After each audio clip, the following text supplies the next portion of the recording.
अस्सलाम वालेकुम। ये है लाहौर की सूरत हाल।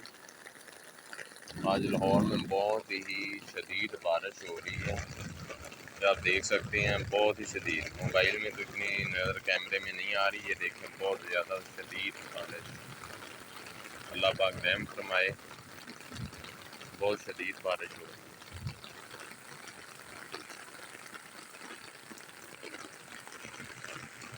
लाहौर की ताज़ा सूरत हाल।